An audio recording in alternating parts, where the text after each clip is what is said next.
할렐루야. 오늘도 새 아침을 허락하신 하나님께 감사를 드리며 우리 10월 13일 목요일 아침 예배 하나님께 올려드리길 원합니다.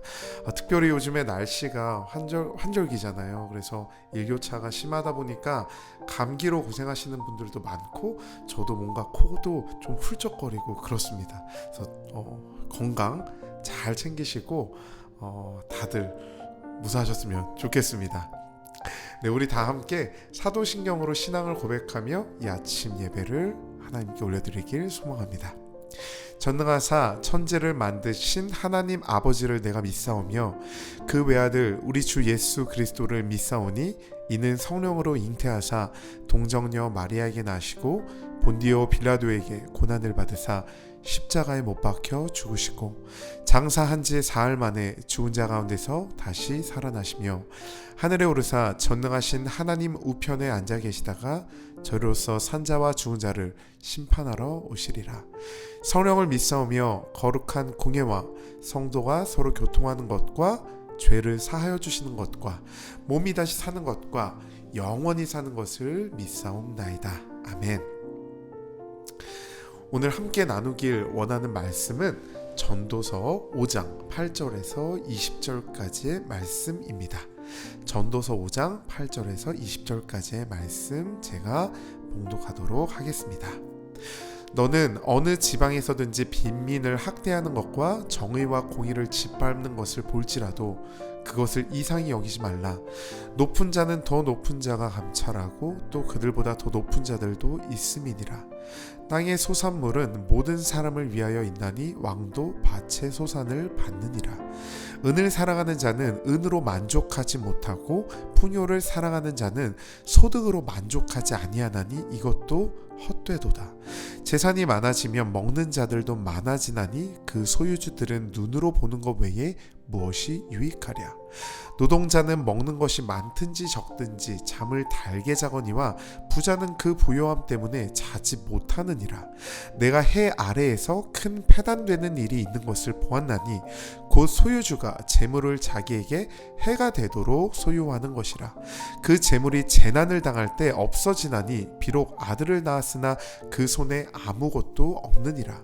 그가 모태에서 벌거벗고 나왔은즉 그가 나온 대로 돌아가고 수고하여 얻는 것을 아무것도 자기 손에 가지고 가지 못하리니 이것도 큰 불행이라.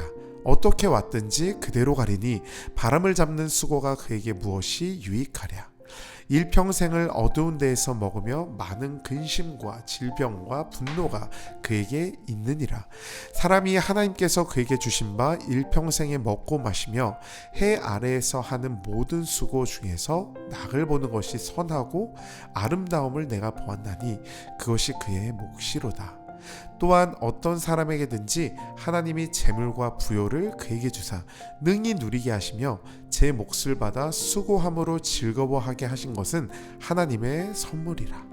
그는 자기의 생명의 날을 깊이 생각하지 아니하리니 이는 하나님이 그의 마음에 기뻐하는 것으로 응답하시니라. 아멘. 오늘 하나님의 선물이라는 말씀으로 함께 나누고 또 기도하기를 원하는데요. 오늘 이 말씀을 이야기하고 있는 솔로몬 전도자는 정의와 공의를 무시하는 세상의 불의에 대해서 이상하게 여기지 말라고 우리에게 조언을 해주고 있습니다. 그리고 많은 재물도 인생의 허무함을 바꿀 수 없음을 거듭 강조하고 있죠. 그는 하나님이 주신 몫을 누리는 것이 진정한 선물이라고 이야기합니다. 처음에 이제 8절에서 9절까지 불의한 세상을 바라보는 우리의 어떤 그 태도, 우리의 시선에 대해서 이야기하는 장면이 나오는데 솔로몬은 빈민을 학대하는 것과 정의와 공의가 짓밟히는 것을 보고 놀라지 말라고 이야기하고 있습니다. 근데 이 세상을 돌아볼 때 이 부분 때문에 시험에 들고 또 하나님을 믿지 않겠다라고 이야기하는 수많은 사람들을 저는 사실 보았습니다. 시험에 들 수 있는 충분한 또 부분이기도 해요. 저도 너무 화가 나요. 세상의 불의를 보면, 그죠? 그리고 또 악인이 더 잘 되고 뭔가 그런 것이 참 이렇게 야속할 때도 있는 것처럼 느껴져요. 그러나 우리에게 잘 된다는 것에 대한 기준이 무엇인지 이것을 먼저 좀 생각해 볼 필요가 있을 것 같습니다. 성경은 끊임없이 이야기하죠. 하나님을 경외하는 것이 지혜의 근본이다. 그리고 우리에게 사실 하늘나라, 천국은 왜 하늘나라와 천국이 우리에게 천국입니까? 하나님께서 함께 하시기 때문인 거잖아요. 그래서 세상에 있는 모든 것을 다 얻어도 하나님이 계시지 아니하면 그 속에서 참 평안을 누릴 수 없고 모든 것을 잃은 것만 같은 것이고, 모든 것을 없다 하여도 하나님 한 분이 우리에게 있다면, 우리가 그 주님과 친밀하게 교제하고 있다면 사실 세상의 모든 것을 다 얻은 것과 같은 것인 거죠. 근데 이 고백을 하기까지 정말 수많은 어떤 고난과 또 하나님을 더 인격적으로 알아가는 과정들이 필요한 것 같아요. 저도 자신 있게 이 고백을 탁 하기는 참 쉽지가 않아요. 그러나 방향성은 있죠. 제가 이렇게 고백하며 살길 원합니다, 주님 하면서 날마다 연약하지만 기도하며 나아가고 있는 것인 거죠. 그러나 이 전도자 솔로몬은 이야기합니다. 놀라지 말래요. 세상에 정의가 살아있고 공의가 살아있는 것처럼 보여도 그 이면에 온갖 부정부패와 불법들이 사실 존재하잖아요. 세상은 본질적으로 불의하며 불법에서 완전히 자유로울 수 없다는 것을 가장 지혜자인 솔로몬은 잘 알고 있었습니다.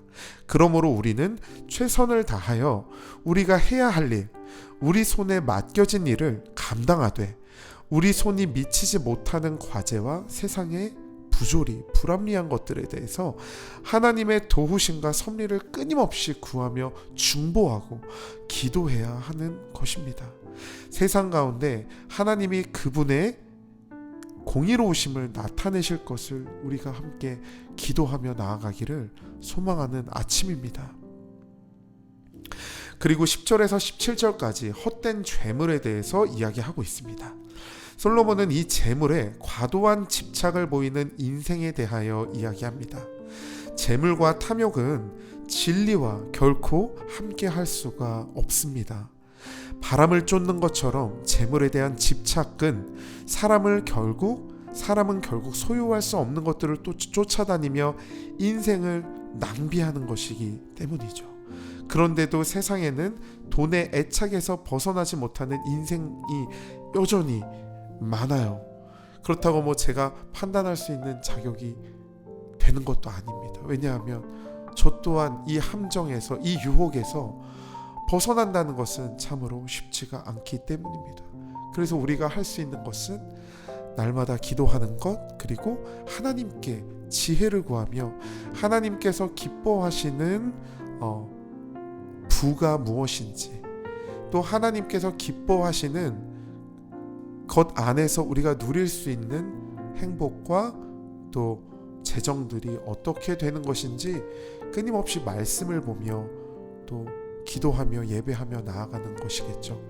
주님께서 말씀하십니다.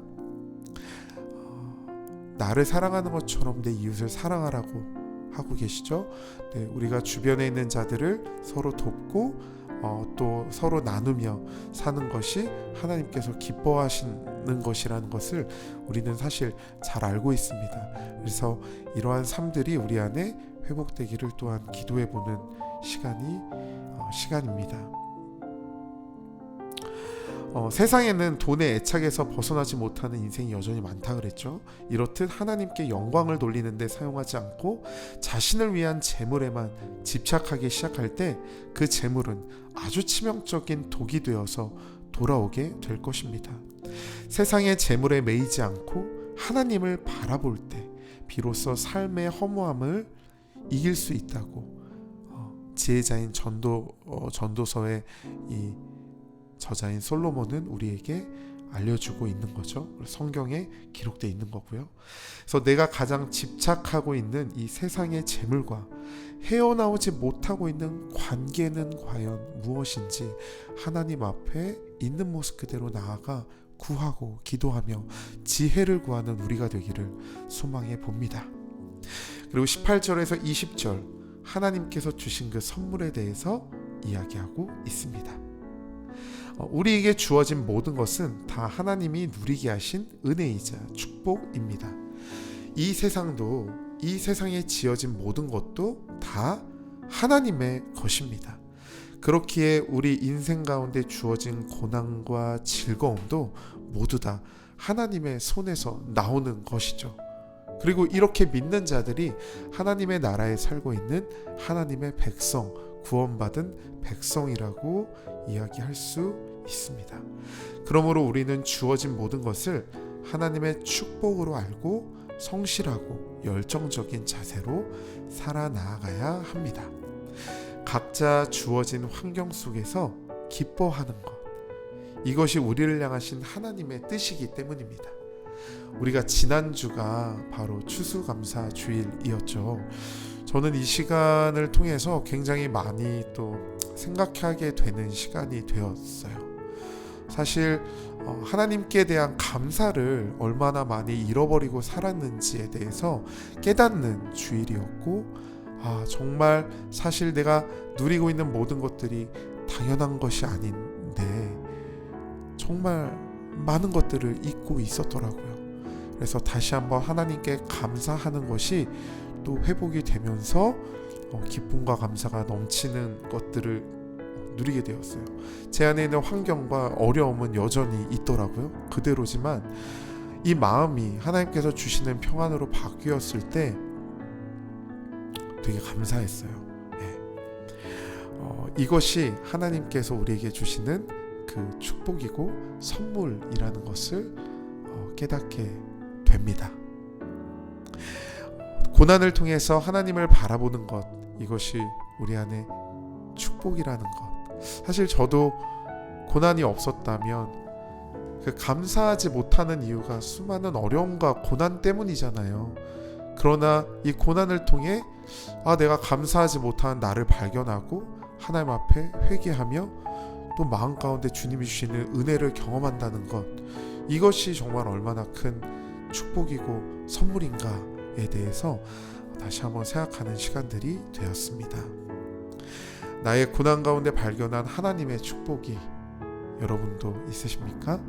우리 오늘 다시 한번 이게 참 쉽지 않은 고백이에요. 고난이 내게 유익이다. 이 말이 쉽지 않죠. 하나님 앞에 가지고 나아갑시다. 이 어려움과 이 고난들을 주님 앞에 있는 모습 그대로 가지고 나아가서 자신의 아들 그리고 자기 자신의 전부를 우리에게 허락하시고 내어주신 그 하나님의 사랑 안에 완전히 잠기는, 그리고 그것 때문에 우리가 이 고난 가운데 함께 하시는 그 주님을 또한 경험할 수 있는 그러한 시간들, 그러한 오늘이 되기를 다시 한번 기도합니다. 제가 기도하겠습니다. 하나님, 우리가 세상의 부조리함과 그러한 불법들을 바라보며 애통함으로 늘 기도할 수 있는 저희가 될 수 있게 도와주시옵소서. 하나님 외에 집착하는 것이 얼마나 치명적인 독이 된다는 그 사실을 우리가 깨닫고 알 수 있게 도와주시고, 우리에게 처해 있는 환경들이 하나님의 손에서 나온 것임을 우리가 믿고, 고난일지라도 하나님께서 우리에게 허락하신 그 숨어있는 축복들을 발견하며 주님과 더욱더 가까워질 수 있는 시간들로 우리를 인도하여 주시옵소서. 이 험한 세상을 살아갈 때 하나님의 나라에 살고 있는 하나님의 백성답게 살 수 있는 지혜와 그 능력을 우리에게 베풀어 주시길 다시 한번 소망합니다. 그렇게 인도하여 주실 주님을 찬양하며 감사를 드리며 예수님의 이름으로 기도했습니다. 아멘. 우리 계속해서 기도하며 하나님을 또 묵상하며 나아가는 시간 되기를 소망합니다.